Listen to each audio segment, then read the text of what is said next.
I really hear it. When do we start clapping? When I say welcome to the walk. So, being Christian means easier life, right?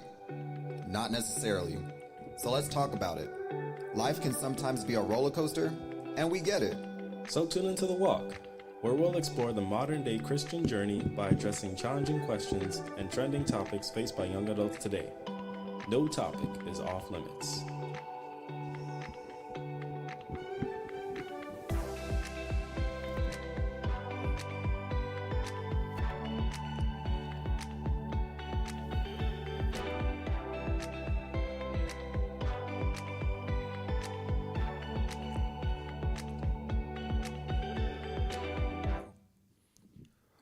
Welcome to the walk. Woo-hoo! Okay. Very cool, very cool. It's exciting. It's Friday. It's our first time with an audience. This is cool. So we're happy to be here on the walk another Friday. My name is Shane, and we have Andre. We got a good show yeah. for the people today. I'm excited. If you watched our season premiere last month, we kicked it off in a very strong way with our own Drew and Kay. And so now, Listen, So the people loved them. The people loved you. They loved them. So we have part 2. So we're live. So make sure that if you didn't happen to come to the studio today, that you make sure you share this on Facebook and YouTube. Make sure that you're not keeping this to yourself. Make sure you just go ahead and share it.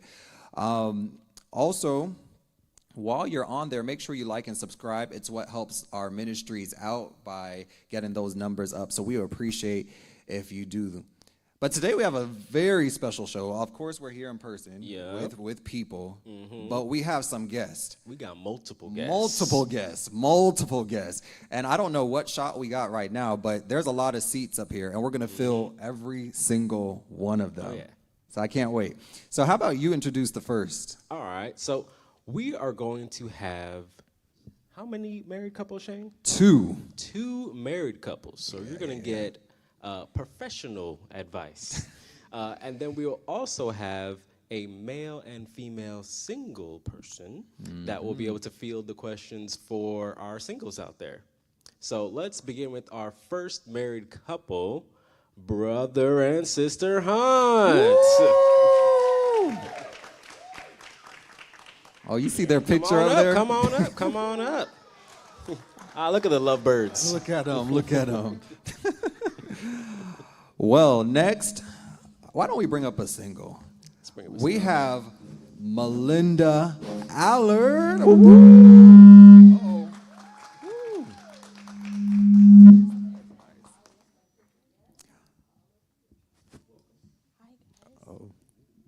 They muted you.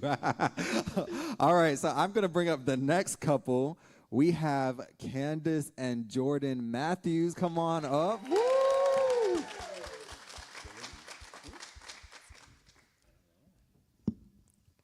All right, and last but certainly not least, we have Gavin Gaynair.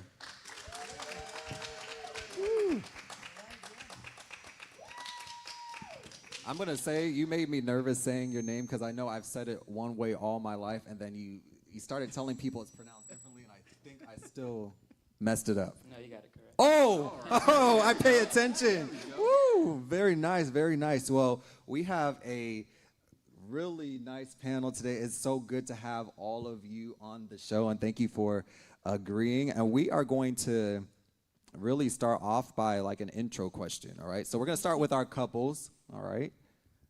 And nobody knows our questions, so this is good today, all right? The real responses. Man, I'm not hearing you. It's always me. It's always you, always you. So, how long have you all been married?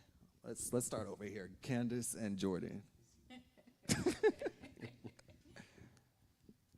We have been married 2 months. Oh, 2 months. 2 whole months. 2 months. Whole months. Solid 2 months. 2 months. What was the date? January 7th. January 7th. Awesome. 2 months. Nice. Congrats. All right, let's turn over here. So that's an easy question for us. We've been married for 34 years. 34. And 6 months. And 6 months. And 34 and a half. Okay, okay. What's the wedding date? September 10th, 1989. Okay, very nice. Nice. Okay, so let's ask y'all a follow-up question. How long did each of you date before you got married? We dated probably about a little over a year because we got married. No, it was more than a year. So it wasn't more than 2 years. It was almost 2 years. Okay. I mean, it was a long time ago. It's a long time ago. Okay, all right. How about you? Almost 7. Wow. So y'all have known each other. Oh, yeah, for a hot minute. Oh, for a hot minute. Okay, very nice. All right. What would you say is your favorite thing to do together?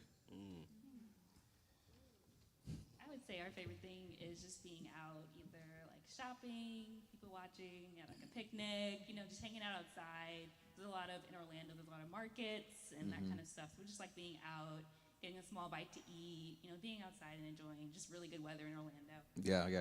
People watching is definitely it. That's the move. Yeah, I do that by myself. But together, we love vacationing. Oh, that's nice. Ooh, yeah. So cruising is our thing. So we look forward to that. Yeah. I like that. Okay. Right. Well, we haven't forgot about our singles now, so let's start off with y'all. Are you in a career? If so, what it is, or if you're not, what are you thinking about transitioning to? I am in a career for over 15 years as an educator. K-12 education. God bless you. Yeah, God bless you. I did work 5 years as a vice principal, but right now I'm back in the classroom. Okay. But I just did my master's in instructional design, so hopefully very soon a door will open for me to permanently switch out of K-12 education. Awesome. I heard an educator say, "Glory to God." They're rooting for you. Rooting. How about you, Melinda? I recently started a career. It's coming up on a year now in April in workers' comp insurance. It's definitely a tasking job, but I enjoy it a lot, so it's good. Okay. What are your current hobbies? My hobbies, I enjoy binging shows. I love Marvel, anything Marvel. Yeah. I also don't do it as much right now, but I did get into off-road biking. When I lived in Boston, I used to actually hike, but here in Florida, it's flat and dangerous. So I learned that you can get away faster from creatures when you're on a bike. So that's I know my that's hobby. right. Yeah. Okay, I like that. What are my hobbies? I like to dress up and go out to eat. You like to cook. I like to cook. I like to sing. I like to just hang out with the people that I love. So just good times. Good. You like to decorate, AKA. right. That too. I do that on the side too. A little something. Something. All right, your last question, singles. How would you describe your relationship journey so far? You can choose a word. What word would you choose to describe your relationship journey so far? That's a good question, Shane. That is a good question. One word? One word. Happy. Oh, okay. I'm going to just add to the journey and just say it's been a learning journey. Learning. Okay. I respect it. All right. Well, we have a hot topic. I think Andre got the hot topic for us. All right. All right. So basically, this hot topic is stemming from a TikTok video where this girl was talking about breaking generational curses, but not in the way that you would initially think. So she was talking about how when she was growing up, they had a dishwasher in the house. And that thing was never used. ever used. She talked about how her mom paid someone to come to the house to fix the dishwasher and still would not use it. It got used at Christmas and Thanksgiving, and that's it. So she was talking about like, okay, now that she is grown and she has her own place, she's like, as for me and my house, we gonna use the dishwasher. She's like, we breaking that curse. We breaking that here and now. So I wanted to ask you guys, what type of things do you think you are breaking in your life? Like what things growing up might have been one way, but in your life you're like, nah, this stops now. Could be serious, could be spiritual, could be, unserious. however. Like dishwashing? Yeah. Yeah, definitely the dishwasher. The dishwasher? It was just storage, and now we're using. Oh, it. that's true. Yeah. We ran out of dishwashing, so already. So Wow. That was it's fast. definitely being used. We didn't have a lot to say. Right. Yeah, the samples. What else? So I'll say one thing that came up for me when I saw that video was about how you guys were ever driving and like you're in the back seat and you turned on that light and like the whole world came to, hey, what are you doing? Like, yeah, I didn't understand it. I thought, we were gonna crash or we're gonna get pulled over. Neither is true. So yeah, in my car, you can turn on the light. It's okay. If you need to see, the you cops need to won't see. come and get you. Yeah, you can see your food. It's all right. When we were growing up, I don't know if it's like a generational thing, but it was always you kept quiet, whatever, you didn't have an opinion, so to speak. This is true. Ask something or answer only when you're asked something. Yeah.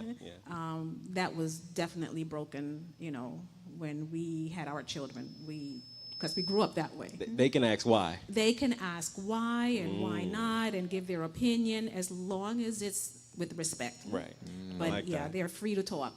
I don't like this or whatever. They're definitely free. And even that you have to eat this or there's alternatives. Right. So that can be broken. That's a nice household. Right. I'll tell you. Okay, I'll chime in. In high school, believe it or not, the guidance counselor said, how many students here are in divorce homes? And I raised my hand, and at least a good 8 to 9 other people raised their hands. And then he said, the guidance counselor said, well, I just want you to know that you guys are going to end up in divorce homes too. Well, dang. Wow. And I said from that day, that will not happen under my watch. Amen. I said, with the help of God, I said that will not happen. And we're married 35 years, and I say, praise God. Amen. Yeah, very nice. Love it. So I guess that could be like a generational thing. Like, the people used to believe that if you come from a divorced home, that chances are more than likely, at least 50 and above % you will be Right. divorced. So yeah, we're trying to break that. Yeah. Oh, yeah. For sure. Doing a marvelous job. Well, I really can't think of anything. When I talk to my sister and my brother, I always say apples and trees, because I am my mother. Really? Yeah. So more from a cultural perspective, I would say the saying, children are to be seen, not heard. That's one of the things as an educator that I seek to break. Yes. I believe children should be heard. Exactly. What they have to say is important, and they should be listened to. So. I like that. Okay.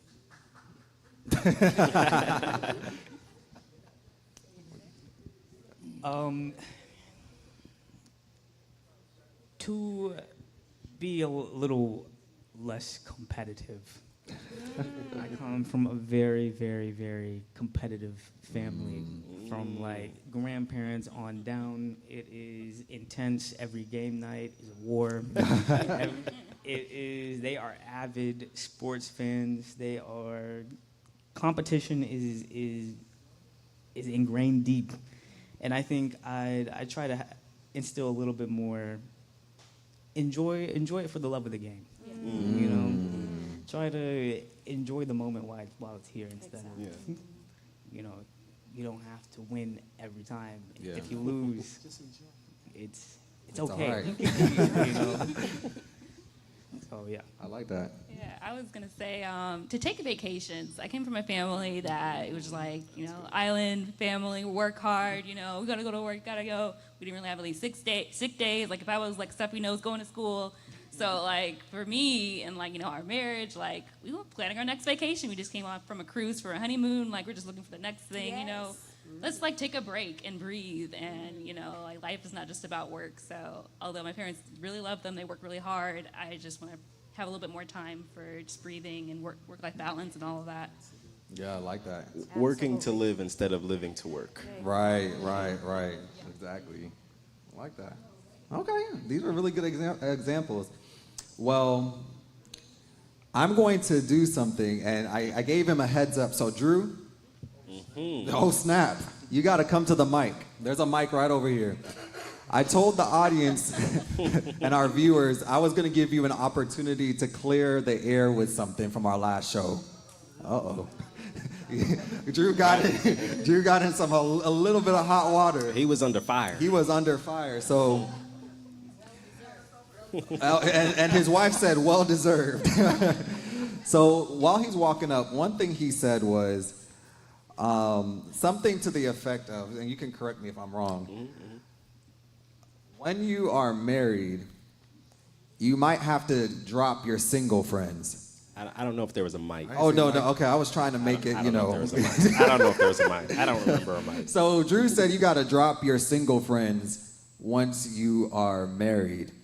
And so some of our viewers didn't know what to feel about that. So did you really mean in all cases drop your single friends once you're married? Or what did you mean by that? Yes.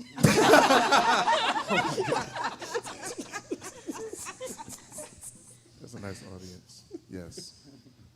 So you want me to elaborate? Yes, Why? just a little bit more. Okay. All right. Well, I'm always going to be honest because there's way more comedy and truth. Well, see, this is what happened. Okay.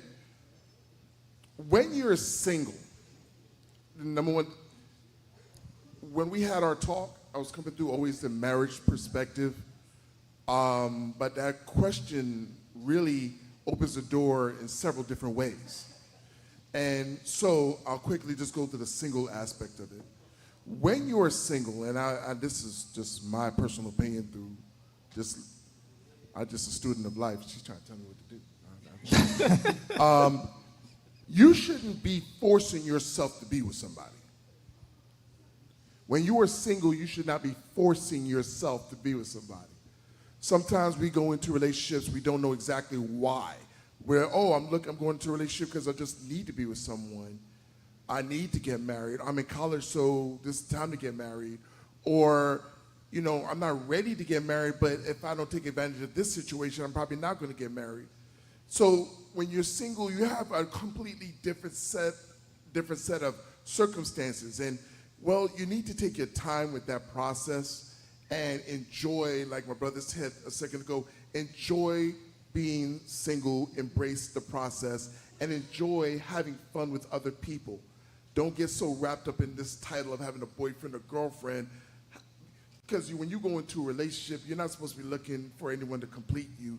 You should be complete and satisfied in yourself alone. So that creates a situation.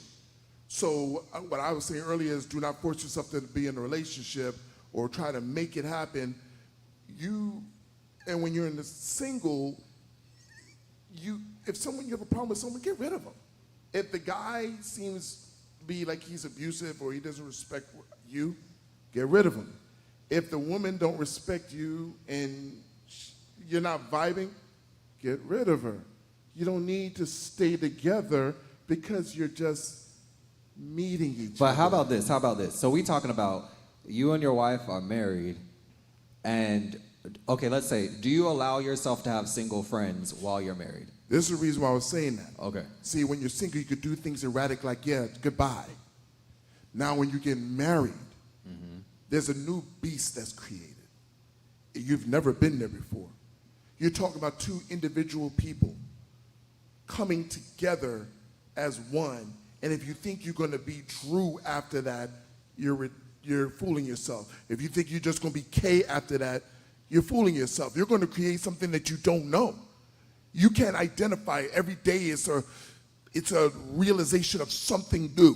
You're going to be married to someone for 34 and a half years. 34 years and 5 months. 6. Did she say 6? No, she said 6. Yeah. All right. So, but every day they're learning about each other. If you ask them, they're learning about each other. And so with that, you just can't rip those type of things apart. And so when you're creating this new thing, you're learning each other. But single people are going to tell you something single people would do. Just get rid of her or get rid of him if you have an argument. Oh, you don't like how things are going. Oh, Drew's not picking up his socks. Yo, get rid of him. He stinks. You know, single people will say things like that. Married people realize that it's a different beast. And we gotta have to look past those little things, you know? So you gotta remember, single people have single problems, and married people have marriage problems. So if you're not in that position of marriage, you know, you should keep your advice to yourself. Oh, okay. So you understand. So when you have friends, what do friends do? They give you advice, right? Mm-hmm. What is a single person going to tell me about marriage? So let me ask a follow-up question. I hope I to clarify, Drew, do you believe that a single person cannot give good advice to a married couple? Just speaking at absolute is ridiculous. I'm not. Just to make sure. You know, just to make sure, because that's the way it was sounding. But I will say to the married couple, if they look into a single person for advice, they're a fool. If you're listen, we're talking about generational curses. I'm being honest with you. I'm just being honest. Where I came from a single family household. Okay, my mom was married twice before. Okay, one was cheating and beating her, and the other one was a good guy. But my father was not one of the people she married, and my father was a liar and a cheater, and he died alone. And I told myself that I'm not going to let that happen to me. And so I personally looked at it as, this is my personal goal to win this generational curse. And you know, I'm going to end it real quick. I recognize when you get baptized, there are two things that go into the water: generational sins and what? What's the other term? Sins where you create. What's the word I'm looking for? Yeah, something like that. But there's two things that go in the water: there's generational sins and sins that you create from just living in the world. God forgives us for the generational sins, right? But we can still fall into those things if we're not being conscientious about it. So I purposely recognized that was my father's deal, so I made sure to make a conscientious effort to not. And so I looked at people who knew better than I do. Like if I see a couple that's been married 20 years, 25 years, 30 years, I'm going to talk to them more likely than I'm going to talk to someone who's single.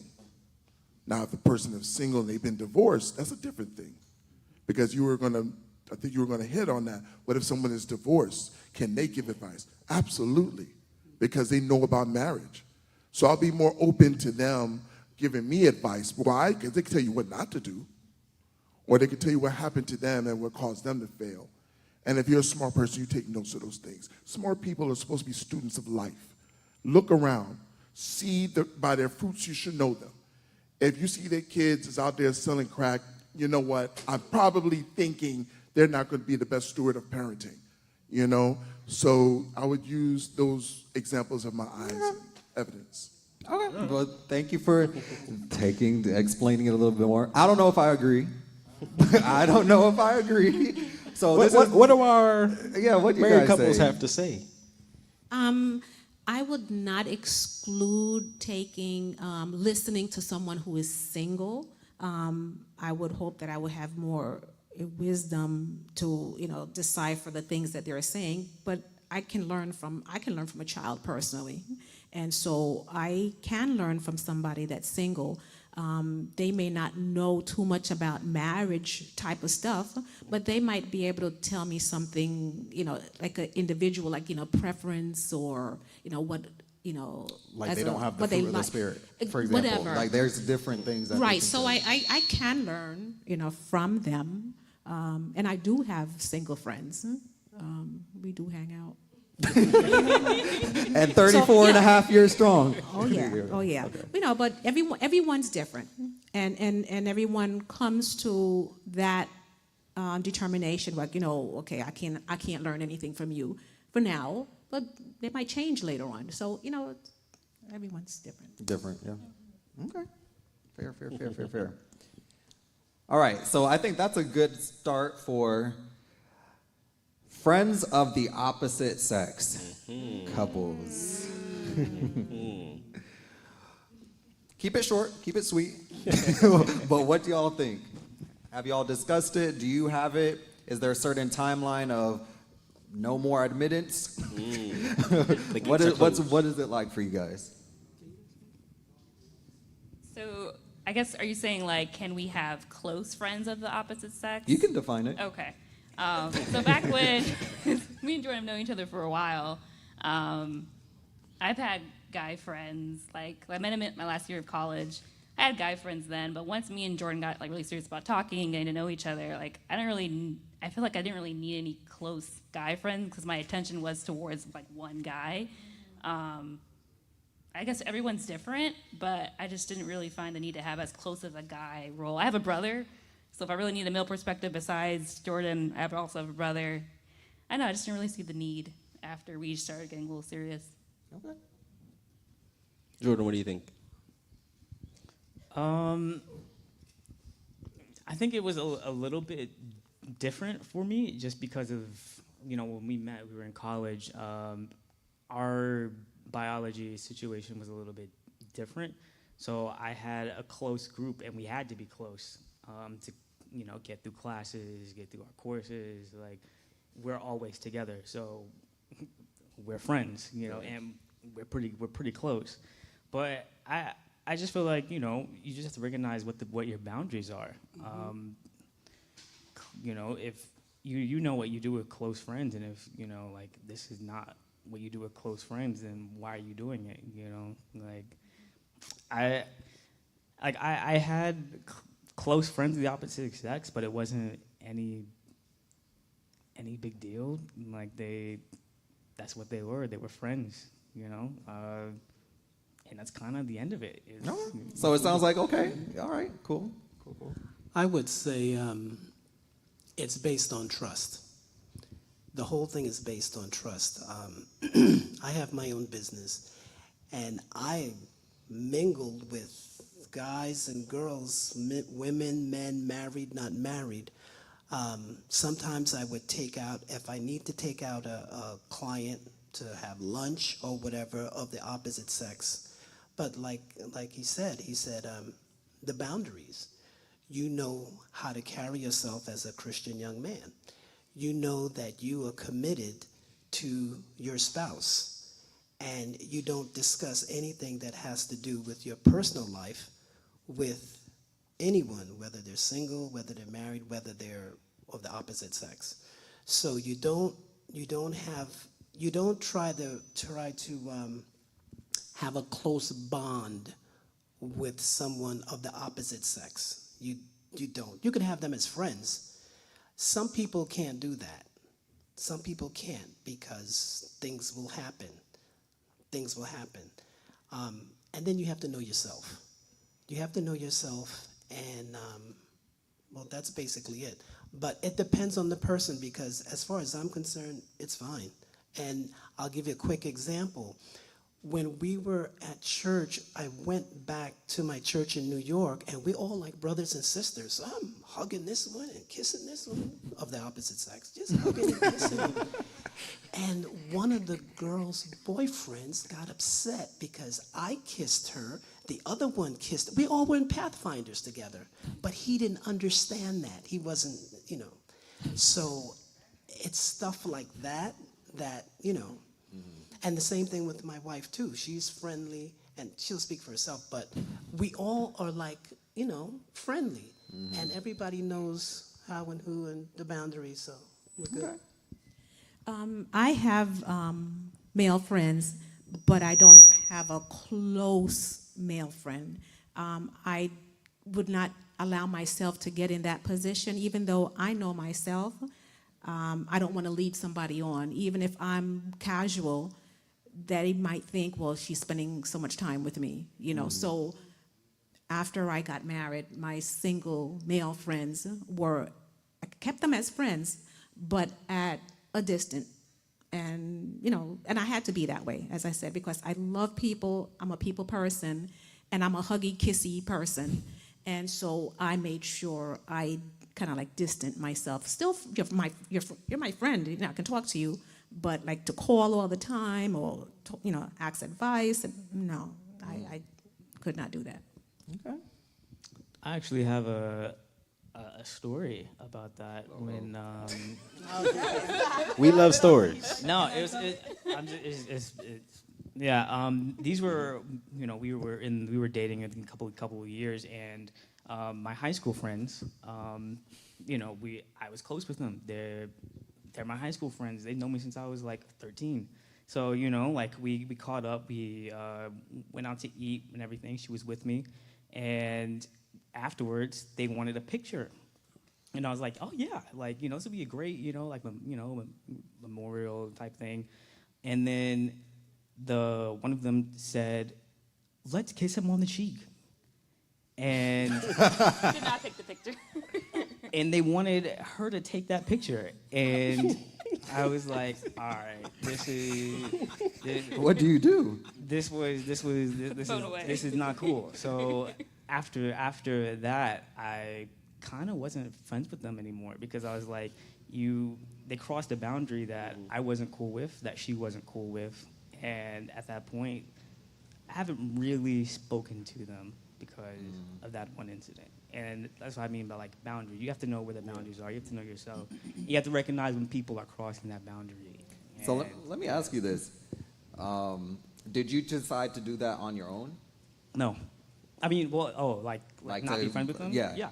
Okay. Yeah. Because there's sometimes a difference between when you choose to do it, but then your spouse tells you like, oh, I need you to not be friends with this person and all that type of stuff. Like there's something different about that. So I was curious about if you made this. I just recognized that it didn't make her comfortable, and it was rude, quite frankly. And so I was like, nah, I've known you for long enough that I know that you know where, you know, what's cool and what's not. Right. And so at that point, I was like, you disrespected me, and you disrespected her. That's not Right. cool. People do what you allow. Yeah. All right, so let's ask a question for our singles. Let me start with this question. What do you guys find most challenging in the dating scene now? Finding someone who's serious and like is not playing games and just like wants to get to know you and just chill, go out on dates, not want anything from them dates. Like just someone that's genuine and that you could like chill with, and they're not weird and they're not creepy. It's that hard. Wow. Yeah. And now, how old are you, Melinda? So everybody knows. Dang. I'm 26. 26. All right. Yeah. So we're mid-20s dating scene for a female. Challenging Drop in the comments if you're because- interested. I'm just kidding.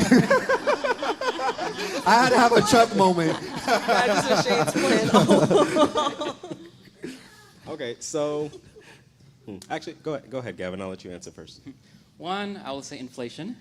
Amen. That's true. That's true. Inflation ain't no joke. And two, I think the older I get, personally, the less interested I am in a relationship. Okay. So younger, it's these guys. It's them. Older, I don't really care. I got that right? Yeah, sounds right. I just wonder if I assessed that correctly. I mean, I don't know if we can generalize that for everybody. Yeah, but right. okay. Interesting. Now, I wanted to ask Melinda a follow-up question. What do you do to try to filter? Because I'm sure, like, you noticed, okay, just if I cast a general net, right, I'm going to get a lot of these guys that they want something in return. They're not serious. They're not genuine. The jokesters, the clowns, all that stuff. So what do you do to try and filter and narrow, weed out the nonsense from the seriousness? The crazy part about that is that there's nonsense everywhere, like in churches, everywhere that you can go. But I think me personally, I cut off quicker now. Okay. Like I like once that. I notice the issue, I'm like, all right, bye. Like you're not about to waste my time. Mm-hmm. Like, oh, I could. There's some people you can tell from jump, like you need to get away from me. And then there's some people who are like, oh, let me feel it out sometimes. But just cutting things off quicker, like the interactions, but also just putting myself in places where I would want to find a husband. Okay. Putting yourself in places where you'd find out. Okay, nice. Very cool. Wait, what was that? You said under I your said breath. maybe not want to find a husband. Like I don't know if that made sense, but y'all feel me. Yeah, I understand. I'm going to ask the audience a question. What's one of the number one signs to run when you see a person? Like, what's one of the number one signs? Melinda says anger. You said a baby? Amen. Oh, okay. Amen. I have long said that. I've long said Really? that. Deal breaker. I'm very... It's not more so the relationship with the baby mother or baby Negative. father. Negative. Just in general. Negative. Just a blanket statement? If there is a stroller, If there's a young baby. Or a dad. Ready to replace them. That's But then okay, does I that heard mean some people no's. with So babies shouldn't date? But then does that mean people with kids shouldn't date? Or should they date other people that have can you babies? get the mic?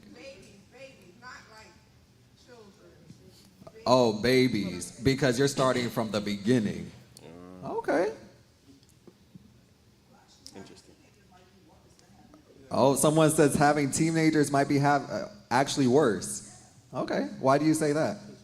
Because it's kind of hard to like incorporate. They've already gotten to certain stages, like you're not my mom, you're not my dad. Oh. Like it's gonna be harder. Like I feel like if a little child is there, you have, okay, yes, there might be a mother or a father sitting out there somewhere, but with teenagers, they have their own whatever, like their own little stuff going on in their head. It's gonna be a hot mess. It's gonna be a hot mess. Well, I think the perspective is coming more so from the mother or the parent than it is the child. Because if it's, I think if you're saying if it's a newborn baby, you don't know where the mother's head is because her relationship and what she's going through from that relationship is new compared to a teenager. And she said versus a child, the mother has had a few years to realize who she is and what she wants in her life. So I think that's what she was saying. Yes, when there's an infant, there are baby birthdays coming up. There's the blessing. There is a lot of instances where the mom or the dad, whatever side you're on, will have to be in the picture. And there's going to be a lot of times where you have to compromise. When they're teenagers, you got a couple more years, they're out the door to college. And teenagers are like, cringe, whatever, they want to stay away anyway. But for babies, there's just, the other parent will always be ever present, and you'll have to make a lot of allowances for that other person when there's a baby involved. Depends on the situation, because I have a really good experience of that turning out well. Like my brother got in his now wife's son's life before he was even 1. And now they're like married and he's about to turn 9 this year. So I think it's just It depends. I feel like when we have kids, parents are always going to be around. So it doesn't have to be a baby. It could be my daughter is graduating high school. It's important for her dad to be there because that's his daughter. That's my daughter. If my daughters get married, it's important for her dad to be there. I'm her mom. He's her dad. So I think it comes to maturity when it comes to a situation like that because we're always going to be a family. This child is a part of both of us, and there are going to be milestones throughout their lives.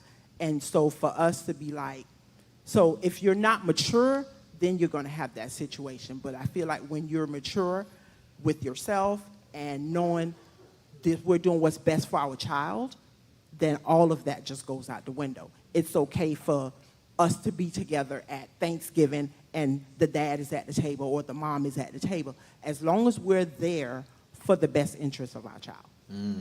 I saw a social media thing where it was like a family did a photo shoot, and how would I say this? Both the mom and stepmom were there with the dad as part of the photo shoot with the children. And some people on social media were like, okay, this is weird. And others were like, oh, like that's good. You guys have a good relationship. This child is well surrounded by love. Exactly. Everybody's saying exactly? I agree with that. I totally That's how it agree. should be. Okay. Cool. Now, let me tell you, something can look one way in a picture, but we don't know what happened as soon or I mean, before. a photo shoot is a pretty big stretch. I don't know. Okay. All right, think about this. Think about this, right? Okay. Think about how many wedding photos that you've probably seen.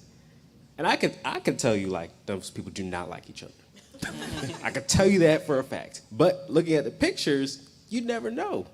You know? Now, there might be some strife in between the photos. The photographer is, oh, not that one, not that one, not that. Hey, guys, come on. Can we just, please, guys, just give me 5 seconds. Come on, just stand next to each other. I promise. You know, like, we don't know what was happening in between and before and after those photos. That's the thing. That's true. Now, it's possible. You can have, mature people that get it done, but there are those where it looks all happy and dandy, but it's not really. Not really. Okay, I see a hand. And I want my single people to start thinking of this. What's something you've wanted to ask a married couple? Like you have, like if there's something you would ask a married couple, what would it be? Make it good, make it juicy. This is your opportunity. So a red flag is when the person that you're with, if they say one thing to you, we're together, and then when you go out in front of friends and family, they're like, no, we're not really together, we're really good friends, and they don't really claim you. But they do it when you guys are just separately together. That's a red flag. That's a good one. That's a good one. Roaming eyes? Oh, red flag is a roaming eye. Well, roaming eyes. Okay. All right. So singles, we're up to you. Hopefully you had enough time. What's something you've wanted to ask a married couple? Or maybe you've never thought that question, but since you have some married couples here, you know what the situation is. What's something that you would ask a married couple? The reason I don't know what to say is because all of my friends are married, so I just ask them. Okay, well, so not what's all something of you've my asked friends, them? But my close girlfriend, so. Okay. You said what? What's something you've asked them?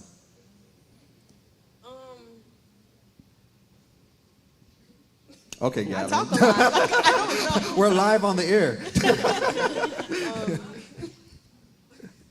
Do you have one? No, I don't. That's wow. Wow. I guess that's a hard question.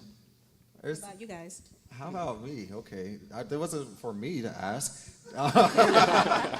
All right. So what's a question I would ask a married? Okay. Both of you, let's make sure.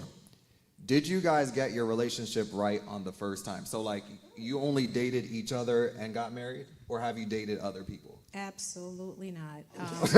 Okay. No. So I have a follow-up to that. And were you guys just dated each other and that's it, or you've dated other people? It was Jordan. Oh. Wow. Pretty much. Wow. Okay, so we're gonna have two perspectives. Okay. So let me go over. That's so sweet. All right, so let's go over here. That is sweet. What gave you hope to keep on trying over and over again? That is actually a wonderful question, your follow-up. Because yes, I had dated guys previously, and just to let you know, as I believe it's wonderful. Not everyone is the same. There's no mold for everyone. But if you're single, do date. And when you're dating, just whatever, whomever, and you just be honest with the person that you're dating. I'm dating Andre. I'm letting Andre know that I am dating. So it's nothing just exclusive with you, but I am dating. That's how I grew up. You know, I would date multiple. I didn't care to date multiple people, but I had that mentality in my mind because my goal was to see who was out there for me. I did get to the point where I was like, you know what? I'd rather be by myself. And I was ready to be by myself. And that's a great point when you're ready and happy with yourself and you're not looking for someone else to complete you or to make you happy. And I was kind of like finished with the dating at that point. And it just happened. It just happened. Okay.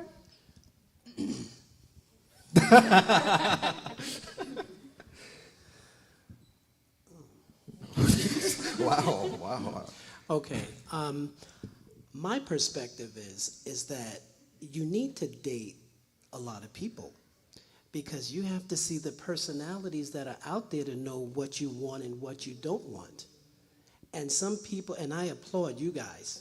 But I know people that once they get into their 20-year, 25-year, the guy, I'm not picking on guys, but the guys are like, I feel like I didn't date around a lot. I missed out on something. And that is not the right time to be thinking about dating. So I always tell the young people, date, I'm not talking about intimate dating and this and that. I'm talking about dating. Okay, whenever you go out on a date, you're going to find out and learn about that person. Going to the movies, you're not going to learn anything about that person. And that was just how I grew up. I didn't take any girls on dates because I didn't learn.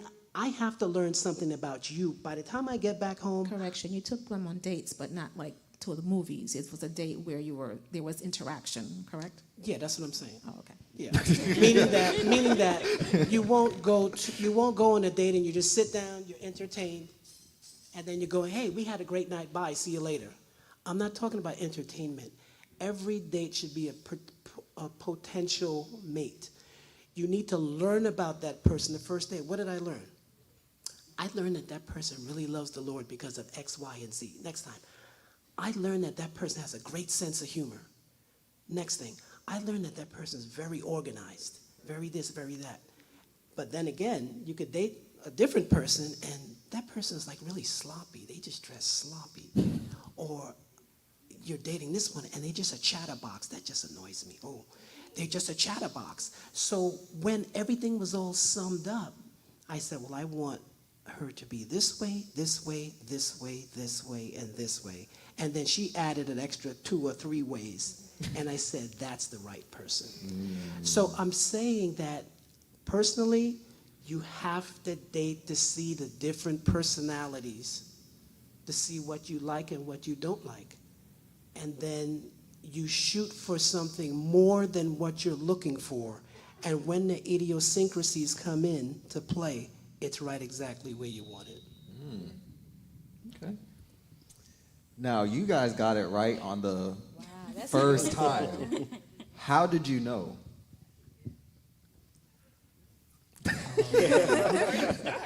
Yeah, we'll start with that one.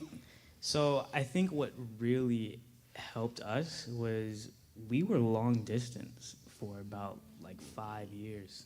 Did you start long distance? Yeah. Wow. Yeah. We were at different colleges. I met her through a visit. She came to visit the college, met her there. And then it just started from there. But it was a lot of it was a lot of communication, and it was very unique because it was laid back because like we're not close all 24/7, so we have to we have our own lives, so we're living our own lives, doing our own thing, having our own goals, but at the same time we have to be very intentional about constant communication. Is like, all right, I have to talk to her every day. I don't want this to fizzle out because I really liked her. So like it was constant Skype messages, it was constant and oh man, those Skype, let me tell you, technology has come a long way. I struggled. That Skype was going in and out. I was going to different rooms. It was a struggle. Yeah. But it was worth it. Our talks, we talked for hours, on end. I was losing sleep. we were talking well deep into the night. But I thought she was the one when we were finally together. We both were in Florida, and at that point, that was my one hesitation. I was like, man, like I really like this girl. Like she is close to my heart, but I'm scared that once we're together, it's not going to be the same. And once we were together, it took like a couple months, and I was like, nope, I'm great. This is fantastic. It is everything that I wanted to be. My expectation, it was great, and I was like, I'm good. I'm ready. I like that. So, follow-up question for you. Would you recommend long distance for someone else? Like, let's say, there is someone that has been dating, and for some reason, someone has to move away, they got a job, something like that, So now their relationship is going to transition to long distance. Going through what you've went through, would you say, hey, nah, go for it? Or would you, what advice would you give that couple? I mean, I would say don't be scared. I feel like everyone's like, oh, long distance is going to kill the relationship, and there's a lot of fear. I feel like up front, like, oh, we can't. So I feel like just chill. Like, do you like this person? Do you want to continue to get to know them? Stop putting so much pressure on yourselves. I mean, you can talk long distance and see if it's still working. What are your goals? What are your goals for the future? Is the goal to get together? Are you trying to get married? Like, I just feel like there's just a lot of like pressure for the relationship to work out, and this has to be my person. Just see, okay, let's continue this together, and then see how we align in the future, or we just have different paths. So why are we trying to keep this going if we have different paths? That's how I would see it. Yeah, I think it's actually a really good way for you to know yourself, as well as the relationship. Because when you're in long distance, the other person is not there. You can't revolve your whole life around that person. So it kind of forces you to really be by yourself, but at the same time, you have to keep that relationship in mind. And you got to ask some real questions, like, is this person worth my time? Are our goals the same? So, to be honest, yeah, maybe. I think it's a good way to weed it out, because you're going to come through some, there's some obstacles you're going to have that really answer some questions that you may have been pushing off to the side about. That makes sense. That does make sense. Okay, so question for Gavin. What made you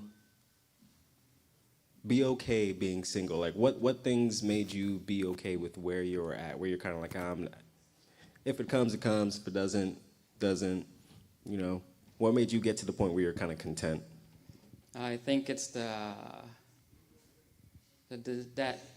enjoying having your own stuff and no one to say otherwise. Okay, I like that. I think so. As I get older, one of the things I value the most is my personal freedom. And being married requires you to give up a portion of that, and you become one. So as I get older, because I've been with myself, I guess, for a longer period of time, I value it even more. So to give it up is more of a sacrifice now than it would have been 20 years ago. Gotcha. Does make sense. So it's gonna take someone pretty. Yes. Pretty. They gonna have to like. Hello. So like, if you come across a woman, you're like, oh, this can be my wife. Like, I think she's amazing. Everything lines up. Would you be open to pursuing her, or would you be hesitant? Because and it's not that I'm saying that door is closed. It's I'm happy. so I'm not trying to force the door open. And that's a really great place to be. I was in a long distance relationship for years, and it can work as long as the individuals are truthful and honest, and not saying something, but I'm living a different life. But if you're honest and straightforward, it is good. When I was content after I finished with that long distance relationship, we were spending more time together, and the true person, I was able to see them and realize this is not for me. And when I really decided, what, by myself, I'm doing good, I would just go out on my own, dinners, all of that. You might think it's weird, but I would go out to dinner enjoy life by myself. I'm a type of person that I could go on a vacation and enjoy it by myself. So when you get to that point, it's not, it's a wonderful point because you're so content with who you are. So when you meet that person that you're ready to be with, you know this is a special person. So when I went with him, although I really didn't want to go on a date with him, I did go on the date and realized that, I shouldn't just close my doors just like that because it's there. So that special person might be. I will say the hardest part about being single at my age is actually the church. That's where I feel the most uncomfortable, is being in church and having never been married. And I kind of feel like if I was married and divorced, it would be better than to have never been married. And I'll give you some examples. I've gone to churches. When I moved to a new area, I've been going to a church, no one says hello. And one day, my sister goes to church with me, and all of a sudden, everybody's saying hello. Another church I went to, different area, and I'm thinking, okay, I might like this church. I might want to come here. And I was talking to one of the elder's wife, and she's like, "Where's your wife?" I said, "I'm not married." And she's like, "Well, I can fix that." And I never went back to that church. So there's a constant feeling with churches that because you're single, you're imperfect. And it's like it doesn't matter where I go. And I've lived all over the U.S., and it feels the same pretty much everywhere you go. So that's the hardest part about being single. But other than that, like I said, I'm fine. I'm happy. I'm content. Like, leave them alone. All right, I'm going to give one to each of you to start thinking of, and I want the audience to participate in this. You can yell it out. So for the single people, the problem with dating in 2024 is what? And then for married people, the hard part about marriage is what? All right? So let's start with the audience. What's the hard part about dating in 2024? Oh, ain't nothing wrong. Ain't nothing right. It's easy. There's nothing hard about dating in 2024. Someone said everything. Oh, everything. They whispered that. Everything. So anything specific come to mind? Social media. Oh. Right. Social media makes you think, or it makes things appear to be perfect. You start to compare everything right. to an impossible standard. True. What? Well, I was like, let's not give him the mic. Tell the truth, Larry. Tell the truth. I don't know what he said, but I heard the reaction. He said, if you're a young woman trying to find a man that's not gay. Oh, wow. That's true. That's true. You never know. You never know. Fluid. It's a spectrum now, so. Spectrum. So what would you guys say on the panel? The problem with dating in 2024 is? Yeah. It's what you've already said? Yeah. I will say about the social media thing, that's one thing I do not post about. So people would never know what's going on in my life in regards to dating, is because that's the one thing I have never and do not post about. So if you ever see someone pop up, then you know it's a really big deal. But other than that, nope, I don't. I keep away from that. Yeah. What's the hard part about marriage? It doesn't have to be yours, but in general, what's the hard part about marriage? Kids. What is that you said, Andre? That was. You said kids. I heard someone say kids. Going back, I will say the hardest part about dating for me has always been, and what you had said was, putting yourself in a place where you can find someone that you'd want to marry. That has always been an issue for me. It's always been a struggle. Like, I was in a Mecca where there were plenty of wonderful, beautiful women to choose from when I was at Oakwood. But my 4 years at Oakwood was a healing journey for me. So that wasn't the time. And there were people that I did talk to, but that wasn't the time for me. Once I graduated at Oakwood, it was a desert. And that desert has not ended. Even though I work for the church, and even though, working for the church, obviously you're involved in the church, every church I've ended up at, it's like, okay, when I was in my early 20s, if there were anyone in their 20s or early 30s, they were married with young children. Otherwise, they weren't at church. And you know, everywhere else that I've gone has kind of been a similar issue, finding, where do you find people that, you know, just saying the church, no, I don't think it's enough, because it's like, just because we go to church doesn't mean we're meshed together. So where else, if I'm not finding someone in the church, where else am I supposed to go? Can I just now? Now it's coming to you. Okay. To go back to what Sister Hunt was talking about, you know, dating multiple people. I feel like that's draining. Like, dating multiple people is just draining to me, because I'm invested in, like, getting to know people and wanting to get to know them and know more. And, like, to split myself into 5 for people, like, it's draining. So sometimes I don't even want to do all that. Like, I tried online dating, deleted all of the apps. It's just so draining. One of my grandmothers told me to sign up for online dating once. Well, I can't say don't. But no, I agree with you. That's not something that's for me. I can't put myself out there like that. That's just not for me. Now, I wish when I was a teenager that someone gave me the advice that you did. I came into the church as a teenager, so I became Adventist as a teenager. So I think my understanding that I got from the church about dating was kind of messed up. And I don't think that the other people that I grew up with in the church, I think their message was different because they grew up in Adventism. Coming into Adventism, I think the message that I got was incorrect, because I received the fairy tale type of message, you know, that God has the one out there for you and you don't have to go searching. If you're doing what God wants you to do, He's going to provide. No, that didn't happen. Some searching had to have happened, you know. So in my mind, I thought, okay, being a faithful young Christian, doing what God wants me to do, and being in God's field of missions, that, you know, eventually He would provide someone. So the idea of dating multiple people to me didn't seem right, because that was the message I received from the Adventist church as a teenager.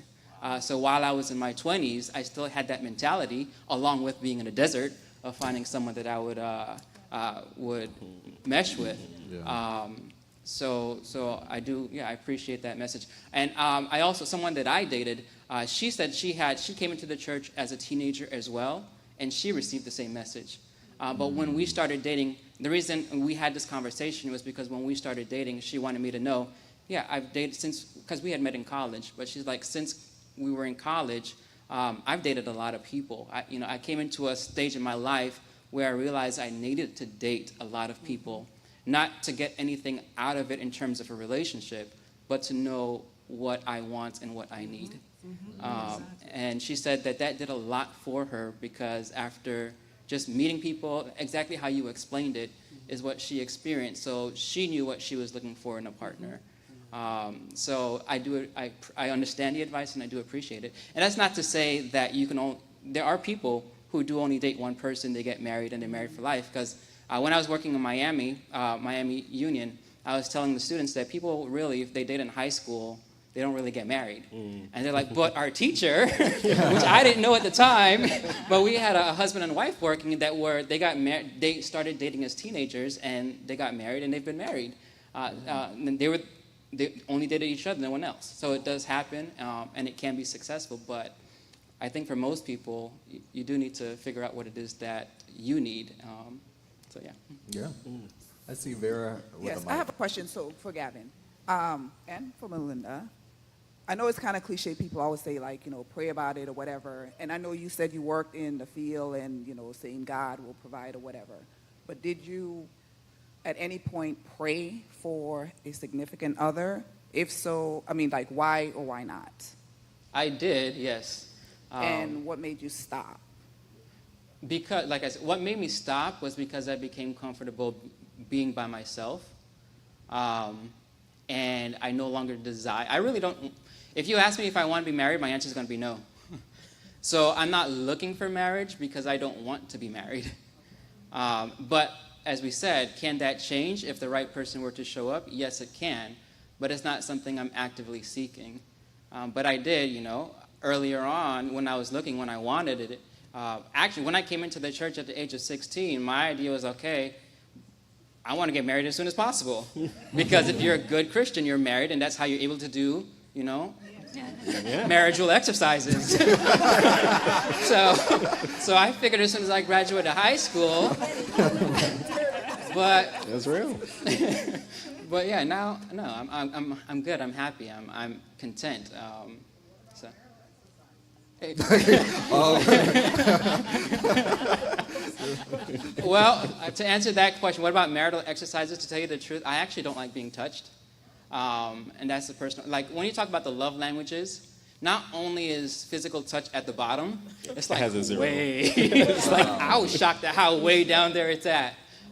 So for me personally, that is not too big of a deal because it's really low in my love language. Oh, for me, I pray for my husband every single day. She's like, I fast. I pray for my husband. My best friends pray for my husband. My best friend's aunt prays for my husband. Brother Hunt prayed with me for my husband. Listen, God's gonna give me my husband. Yes, I think as singles we do get a lot. Oh, just pray for it. Like, just wait on God. And that advice is terrible. Like, yes, we should pray, but that's helping us 0%. I think the best advice that I've heard and I'm experiencing now, because I'm not talking to anyone, I'm not dating anyone, not by choice, it's just not.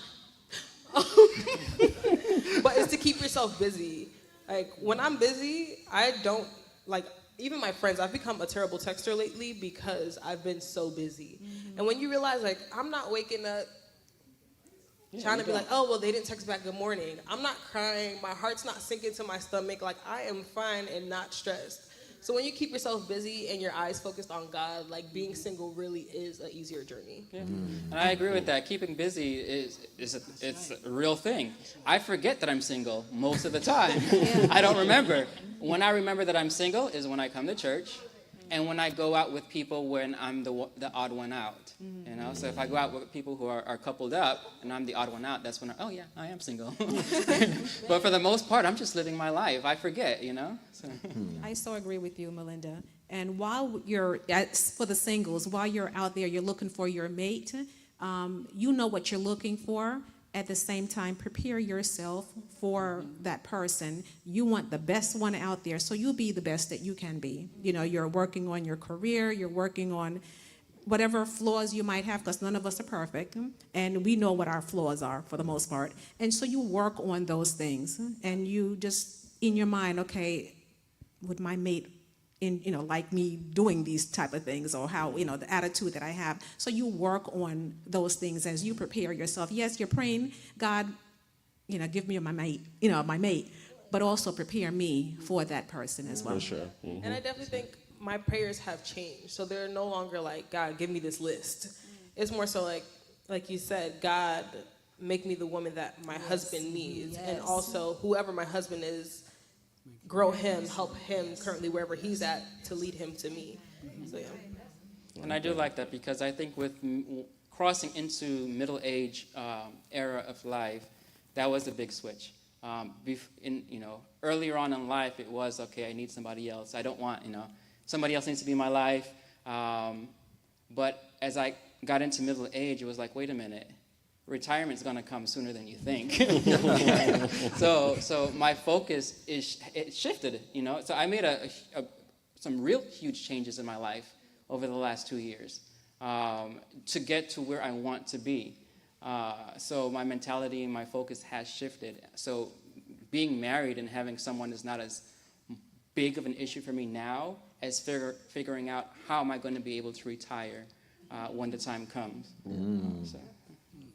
So let me ask a Mythbusters question. And we both have one. To our married folk. So there is a popular phrase. Y'all can probably guess it. Happy wife, happy life. Can we talk about the validity or invalidity of that phrase? That's an interesting question because that was posed to me. I say, if you as a husband are doing your job, they'll automatically be happy. I mean, I'm serious. If the light is out and you walking under that same light and your wife has to tell you through 2-3 times, something's wrong.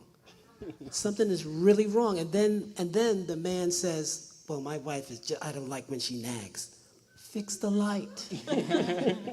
Okay? So that's basically it. You have to put yourself in the other person's place. And I think that's the thing about marriage that makes it work. Would I want to be treated that way? Would I want to be spoken that way? Would I? And then you end up saying, oh, okay. And it makes you think. And when you're married, it's not about you. No, it's serious. It's not about you, because when you make that person happy, feel good, look good, then they're going to make you happy, feel good, look good. And you just bounce it off of each other. So I'll give you a quick example. Her eye was swollen yesterday, and she came in from work, and I felt so bad. I saw her, and I felt so bad. I came in the other day. I was at 3 different churches in Georgia getting the installations going on with them, with technology, and I was sitting on the couch, and she was just, that next day, and even though I did not want to get up because I was tired, I drove over 4 hours, I was tired, I saw that she needed me. She needed the other percentage that she lost. She needed my percentage to help her out. So I said, just sit there. I'll get you your tea. I'll do this. I'll rub your feet. I'll do that with no strings attached. With no strings attached. So I'm just saying that to say, it's not about me. It's not about me. And the transition from being single to being married, from the first date, I knew I wanted to marry her. From the first date, but I couldn't tell her because it scared her. So I had to wait. And but I knew that, and it's not a sacrifice. Some people think it's a sacrifice. I have my freedom. I could go fishing, and some of the men or the women married come to me and say, the men say, how does your wife let you go fishing like that for a 39-hour trip out in the Gulf? How does your wife let you do that? And then, how does your wife let you do that? And how does your wife let you do that? Of course, it has to do with trust and everything. It has to do with trust. And that's the thing. It has to do with trust. So once you trust your mate, you work it out or whatever. But the bottom line is, happy wife, happy life. If you're doing what you're supposed to do, she's going to automatically be happy. And it's our responsibility to make sure their hair is done, their nails are done, they're looking good, because they're a reflection on you. Uh-oh, you're setting the standard really high.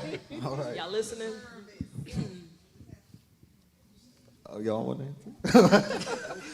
I was going to say, we've been married a good 2 months, and in our 2 months of living together, we're in our late 20s, so we've had our ways of doing things, so we're kind of learning, okay, this is how you like to do things, this is how I like to do things, and we're kind of growing through that.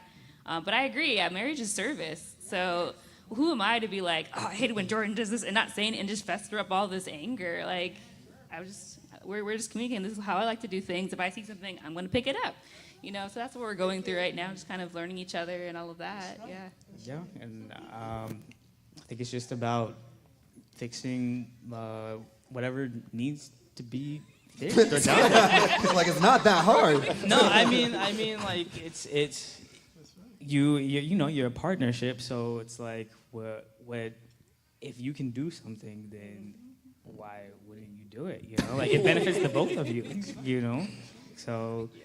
If sometimes she had COVID, right when we got back from the honeymoon, so it was just a week of I had to be the nurse, doctor, had to take care of her. We had to, I had to basically run the house, and it wasn't. That's just what needed to be done. Sickness and health. Yeah. All right, for my, oh, okay, you have a, yeah, go ahead. As much as I do believe that a husband leads the home, the wife takes the lead of the husband in the home, and that women, for the most part, love a handyman in the house. You can fix things, and you don't have to go out and pay for things. That's all well and good. We appreciate that. However, I personally, as a female, do not like that phrase, that happy wife, happy life thing. I think there has to be, I believe, not I think, there has to be reciprocity. Yes. And with that you have to overextend yourself, that you always have to make your wife happy, so that the home is peaceful and all that. Because you'll come across some females also that they will pull from you and draw and pull because you have to do this and you have to do and you have to do. But are they also giving you what you need? And if you keep pulling and emptying a well without replenishing, what's going to happen? Where's the drought? So I personally don't like that phrase. So say happy spouse, happy house. There you go. I like that. Okay. I absolutely agree. If you have the wrong spouse, I understand it can't be that. But if you happy wife, happy life, if you're reciprocating, if you're taking care of the needs, if you they have a saying, if you give a woman a house, she'll make you a home. Women are natural givers. And if you're married to the wrong woman, okay, then that phrase won't work. But in the ideal setting, a happy wife is a happy life because that woman is going to love you. She's going to reciprocate. She's going to make you want to be there, And she's going to be the best part of you if you know how to treat her. It's service, just like she said, just like you said. I serve you, you serve me. Now, I've never been married, but I understand the concept very well, and that's probably why I'm not married. Because I need somebody to see it and hear it and act it out the way I know it should be. So, yeah, absolutely. I'm for that phrase. If you have the wrong spouse, of course, it won't work. All right, singles, here's yours. So you think of it as the guy, you think of it as the girl. It's not hard to do, right? So there's a guy that has a video on TikTok called The Confidence is Gonna Carry You, all right? So the guy says, instead of saying to a girl, you have plans tonight, ? He says, what time am I picking you up?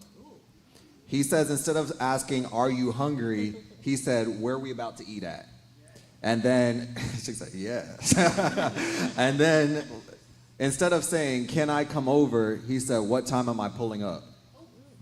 So, okay, I'm hearing some reactions in the audience. So what do you feel about that from a guy's position of, is that the way we should approach things? Should we have that confidence in approaching women? And and I heard a yes. And from a woman, what do you feel about a guy that would approach you that way? All right, you can go first. Okay. I say this situation, it depends. What time am I pulling up? You're not. The situation depends. If we established a connection and you may have been to my place already or we may have gone out already, then, start applying some pressure. But if I've rejected you already, and now you're like, when am I pulling up? You're not. Where are we going to eat? We're not going to eat because I already told you no and now you're annoying me. How about first time instance though? So you don't have any history. Let's talk about first time. I feel like it's also, you don't know me. Why would you want to go out? Because I want to get to know you. I don't know. It depends. Okay. It depends. On if she wants the guy. Let's be honest. Can we be honest? If she likes the guy, please do that. If she don't, stay away. Okay? That's what's going on. I don't know. It's just first conversation, you're like, when am I coming over? You're not I don't know you. Stranger danger. Stranger danger. But in the sense of I think for the first instance, I would like can I take you out to dinner rather than so when we going out? Mm-hmm. What are you talking about? You never asked me. I agree with CJ. So CJ in the comments said, depends on if he's ugly to her or not. You see? That's true. That's not true for me. All right. I What? might have, sorry. Go ahead. No, I was going to say, if they are physically unattractive, I might have more of a, please stop. But I also feel like cute guys need to come correct too. Like, they don't get a pass. That's right. Okay. Well, I agree with that last statement, definitely.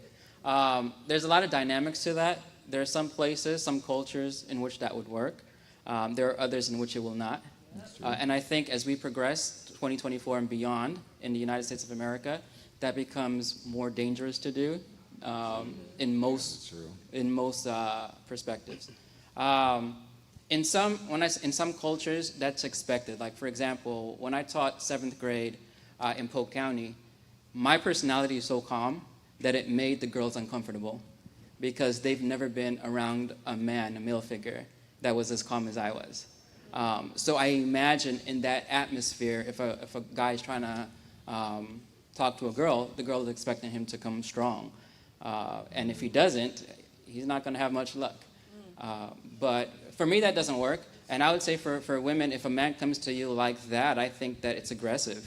And you can expect that in the relationship. And some women are fine with that, and that's what they want. But if you're not fine with that, then no.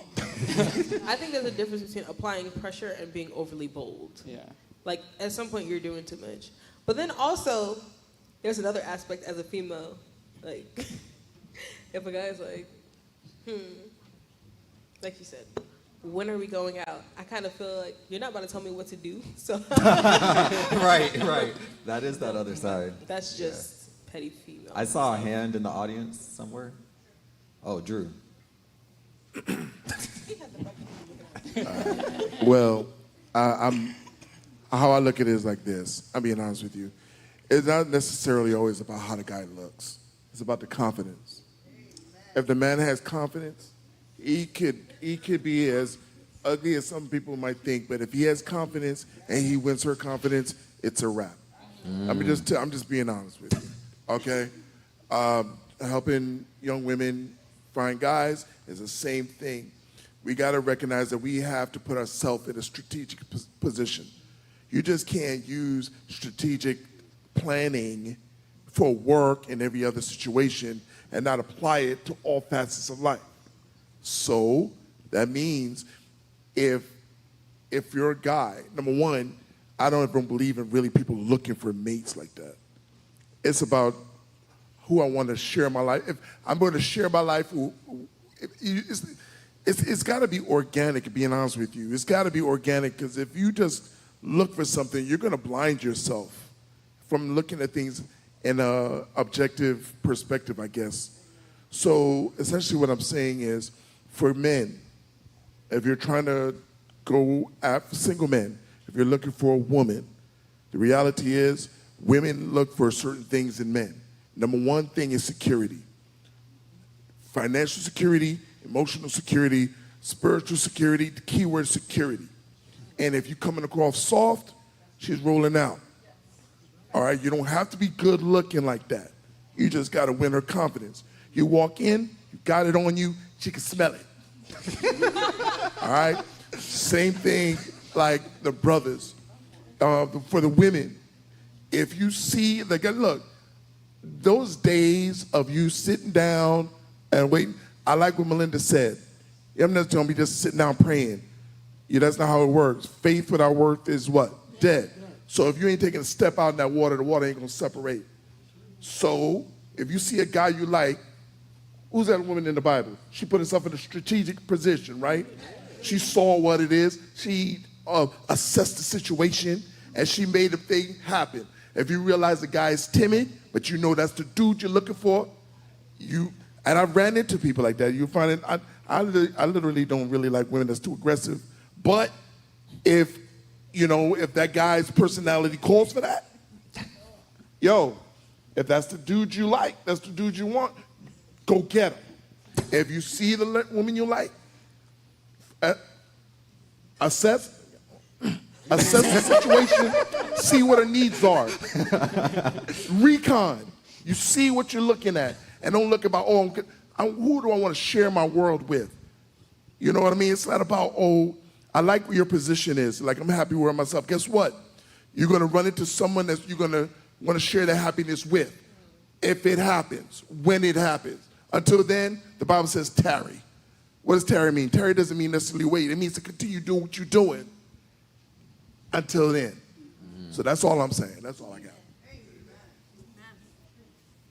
One last really quick question for the singles. So I knew you talked about, like, Gavin, the lady was like, okay, I got somebody for you, I'm going to run away. And you ran away.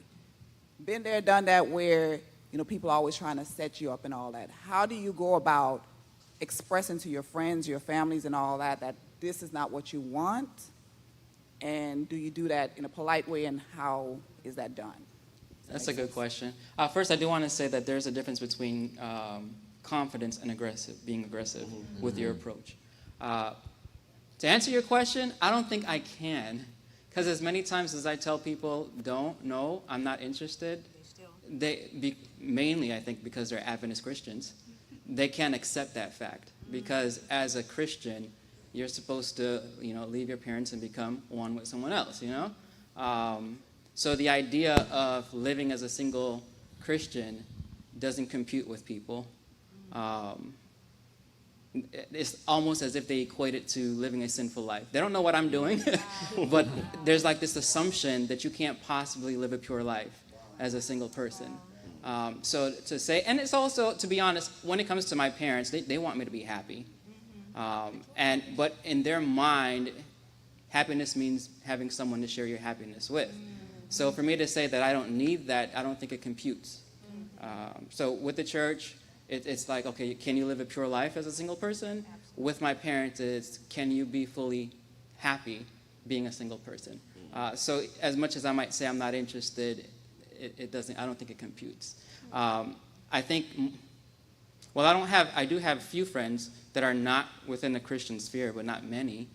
But I think out in the world it would be more accepted than it is in the church. That makes sense. Well, Gavin, I applaud you, and I am truly happy for you that you are happy in yourself, and there's nothing wrong with that. Because honestly, I was ready to be by myself, and I really didn't care what anybody else thought.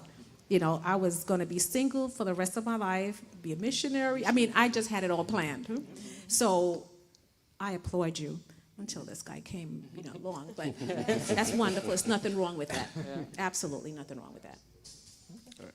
So we're going to wrap up soon, but I want to ask the singles this question before we do. In the dating world, we have this moment that comes across, DTR, define the relationship. So I want to know you guys' opinions. How soon in the dating phase do you need to define what we are? How soon do you need to put a label on something? Yes, right away. I agree. You need to make your intentions known. If, like I think you said earlier, if you're dating for the sake of dating, make it known. If you're, we're going on a date, this is my intentions. This is what I'm looking for. Make it known. If I'm just going for some food, okay, let him know. He'll probably still pay for it because he wants to, go out with you. If you're looking for a long-term relationship, let it known. And as your relationship progresses, it's something that you constantly have to communicate. Where are you? How do you feel? What are you expecting in the future? And it was like I was talking to my sister and I. We were watching a show, and a guy proposed to the girl. And I'm like, first of all, you never propose without knowing she's going to say yes. But I'm pretty sure, even though I've never seen the show before and I don't know what happened previously, I'm like, I know at some point in time she had to have told him that she's not interested in marriage, but yet still he's proposing. Those conversations happen, but we ignore them sometimes. If someone tells you something when you're discussing your relationship and where you're going, never ignore what they say. And don't think, like my sister said, don't think that you can change them. It's not your job to change them, and I'm pretty sure they don't want to be changed by you. It should be, I think, as you said, naturally, something that happens naturally. But always make it known. And I was in a relationship that when I broke it off was when I realized that it wasn't going to lead to marriage. It was an on and off relationship that lasted about 3 years. And I realized that it wasn't, what I needed to move forward wasn't happening. I needed to be able to open up to her in a way that I can let her know everything. Like, there would be no dark secrets that I have to carry for the rest of my life and have to worry about you finding out about them. I never felt that comfort. So when she mentioned the idea of, you know what, I think I'm ready to settle. Okay, if you're at a point where you're thinking about settling, and I know I can't move forward, we have to go our separate ways. And that's what we did. And this was actually, this young lady, when I met her at Oakwood, and I knew I was going to marry her. She was the only person at Oakwood that I saw, met, and like I knew in my heart I was going to marry her. So it was an interesting thing years later, because that didn't work out then. But years later, as an adult, we met up again. Life brought us back together, and we dated. Of course, we both lived different lives within the time since college, so we became different people. But at that point, even though at college this was the person that I knew was meant for me, having lived my life and her living her life, we were different people. And no, once she realized that she wanted to move to a different level, and I knew I was not, and I didn't see it happening anytime soon, that's when, walk away. So listen to what they say, and as soon as possible, always keep it a discussion in your relationship. You agree? I completely agree. Sorry. And I think that's been my mistake in the past of not defining the relationship sooner, because then I would just like waste time. Oh, like let's go with the flow, blah, blah. But then I just wasted my time and it ended up in nothing, right? So now I'm more of in a place of just say that. If you want to be friends, just say that. If you're interested in me, just say that. If you don't want to talk to me, say we can wrap this up, call it a day. You know, because at the end, we don't have time to waste. So, and people are like, oh, talk about marriage too soon. It's too much. I need to know if you want to be married, if that's even in your future. Is that a discussion? Because if it's not, then we don't have anything to talk about, essentially. So, I agree. One follow-up question there. So we also have something in today's day and age called the talking phase, right? And it's a real thing. So let's say you're dating someone, you guys have defined it. You're like, no, right now we're just talking. We don't have a label. How long do you stay there before you make something official? How long before you become exclusive with someone to say that they are labeled your boyfriend or girlfriend and it's just us, me and you, trying to figure out if we're going to make it or not?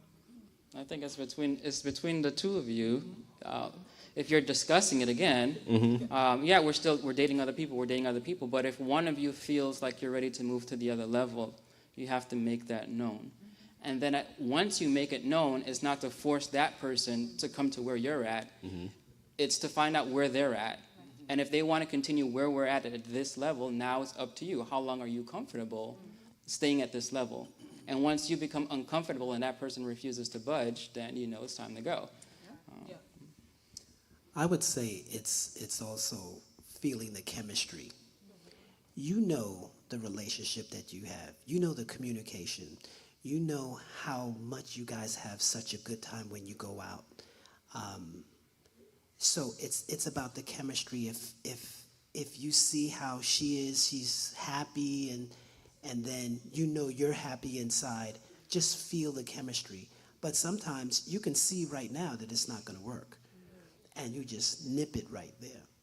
So the chemistry is very important because you can feel it. You could know. You know, how are we talking? Are we always arguing? Are we always fussing? We don't see eye to eye with this. Well, that's a red flag right there. So it's things that, you know, you have to look at. All right, so this is how we're ending. And you got to listen to the instructions real good, right? 7 words or less. Yeah, counting. So that means if you got to count, it's too much. So, what piece of advice would you leave based off of your status? So, as a married, as a single, leave the audience, leave the viewers with one piece of advice.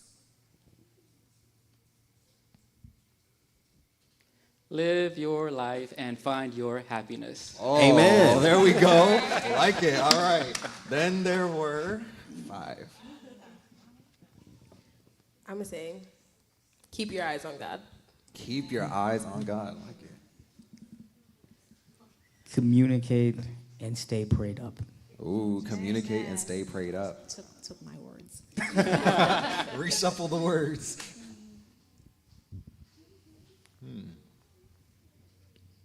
I would say grow together. Grow together. Okay. Along with prayer. Oh, that's some of your words. Keep the fire going. Keep the fire going. Okay. Oh. Always remember to give. Oh, always remember to give. Y'all got some good advice out here, man. Okay. Good. We don't need a sermon. 7 words or less. That's good. That's good. That's good. Well, with the walk, it's always important to just have these conversations, even if, some people married, some people are single. Alan's like, peep my response. What did you say, Alan? Oh, he wanted a shout out. You can't pour from an empty cup. Hey, okay. Man. All right. And he said, Brother Hunt nailed it. All right. Good. All right. So, yeah, we can always learn from each other. So it's important that we have these conversations. And that's what this show is about, is just having these conversations. So, one, thank you for being willing. You didn't know what we were going to ask. And we didn't do anything too risky, I don't know about the next time, but thank you for being willing to share, because I think something about the Christian community is sometimes we're not willing to share, and people end up in the same traps that they didn't have to be because we're not willing to talk. So, from your vulnerability and everybody else's vulnerability, even to our first, season show with Drew and Kay, thank you for the vulnerability of just being willing to talk, so I appreciate that. And of course, for everybody watching, thank you for all the people. I see the comments. We have this second season. We have so much more topics to talk about, and we take suggestions. So we want to make sure that we keep talking about what you want to hear and what you're interested in. So keep on bringing it on. We have thewalklive.org. That's where you can submit questions anonymously of things that you want us to talk to. Of course, if you're watching live, go ahead and subscribe. And we just want to let you know of some of the things that are coming up. So Revive Worship Night is going to be Friday, March 29th at Patmos Chapel. We're combining with them at 7 p.m., so you're going to want to join us in worship there. If you want to know what's coming up next for this youth and young adult ministry, you should text @MZY to 81010. So again, fresh text message 81010, the message @MZY. We have a young adult revival coming April 7th through the 13th here at Mount Zion. So again, April 7th through the 13th, we have a young adult revival. We want to see you there. And again, you can watch any of the past episodes or listen on your favorite podcast at The Walk Live, all right? But again, thank you for watching. We gotta end it with a prayer. For sure. So you got the prayer? Oh, wow. All right. You said for sure. Count me. All right. Father in heaven, we're thankful that you have brought us here. We're thankful that we have completed a successful live episode of The Walk. We're thankful for our couples and our singles here that helped us in this episode. We're asking, God, that you will be with our listeners, our audience here, that the things we discussed will help someone in their lives, either in their marriage or in their dating world. We're just asking, God, that you will help those that are looking for others, that they will continue to work on themselves in the process, and you will bring the person to them. And to our married folks, we know that the devil is constantly trying to attack the family unit. He's constantly trying to tear people apart, and so we're asking that you will strengthen our married couples, help them to be able to fight off the enemy attacks. We're asking, God, that you will continue to strengthen us in our Christian walk, allow us to have more conversations like this where we can discuss the real things that we're facing and going through, and we'll be able to strengthen each other. Keep us safe, and until the next time, in Jesus' name, amen. Appreciate you all. Hopefully our people, you got us with the outro, right? Whoa. Before you go, make sure you like us on all social media platforms at The Walk Live. And find us on any of your favorite podcast platforms. Our journey doesn't have to end here. Join us on the next one.